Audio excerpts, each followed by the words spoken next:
इस दौर में जब दोनों पार्टियों ने लगभग टिकट बांट दिए हैं, चाहे मध्य प्रदेश हो या नेशनल इंटरेस्ट में भी देखा जाए तो पूरे देश में लगभग टिकट बढ़ चुके हैं, लेकिन दोनों पार्टियों में युवाओं का चेहरा कम ही दिख रहा है। और ऐसी स्थिति में जब कंपैरेटिवली देखा जाए तो कांग्रेस के पास कुछ युवा चेहरा ज़्यादा है बीजेपी के कंपैरिजन में, लेकिन क्या वो चेहरे जीतू पटवारी की तरह ग्राउंड से उठ के आए हैं या दादा परदादा का अपना पॉलिटिकल विरासत रही है उसके आधार पे आए हैं?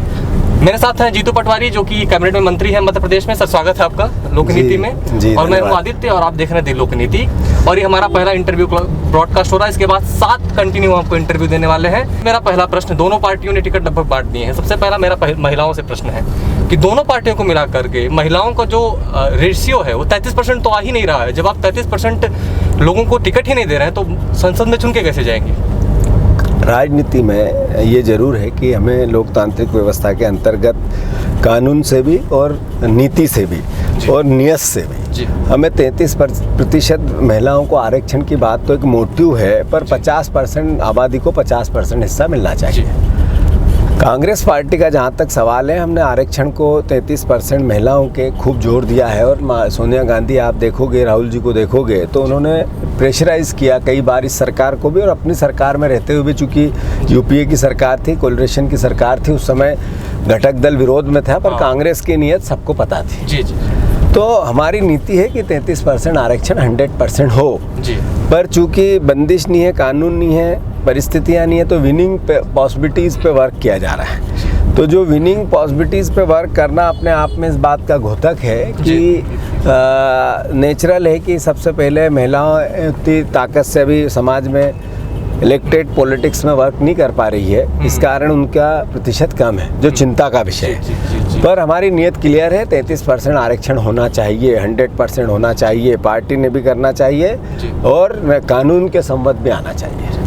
बहुत कम लोग इतना फ्रैंक आंसर दे पाते हैं। उन्होंने बिल्कुल स्पष्ट कहा आपने कि जो है थोड़ा सा विनिंग क्वालिटी वाली जो बात आती है, जो स्विंग करके रिजल्ट कन्वर्ट करने वाली बात आती है, उसमें महिलाओं का जो प्रेजेंटेशन है, तो ये सर ये जो डेटा बेसिस पे आप बता रहे हैं या एक मानसिकता अभी भी पॉलिटिकल गलियारे में ऐसी है कि महिला पुरुष के तुलना में कहीं ना कहीं एक कमजोर कैंडिडेट मानी जाती है? नहीं, अब मानसिकता थोड़ी बदली है, थोड़ी नहीं बहुत बदली है। महिलाओं को आप किसी भी क्षेत्र में पुरुषों से कम नहीं आते, पर चूंकि लोकतंत्र में हमेशा मोटिव होता है कि एक फिजिकल वर्क होता है, आप डायरेक्ट जनता के बीच में आपको हर तरीके से जाना होता है।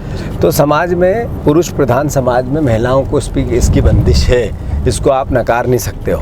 पर चूंकि आजकल लिटरेसी बढ़ी है, लिटरेसी बढ़ने के साथ साथ महिलाओं का विज़न खुला है, वो भी आज पुरुषों के मुकाबले उसी तरीके से वर्क भी करती है, अपनी आवाज़ भी उठाती है, अपने हकों के लिए लड़ती भी है। तो इसीलिए आरक्षण की आवश्यकता पड़ रही है कि पब्लिक में जाके या प्रैक्टिकल पॉलिटिक्स में कंटिन्यूशन सक्रियता रखने में लगातार महिलाओं को उतनी थोड़ी सी कमी आती है या थोड़ी सी दिक्कतें आती है। इस कारण से उनकी कमी है जो धीरे धीरे सुधरेगी, 100% सुधरेगी।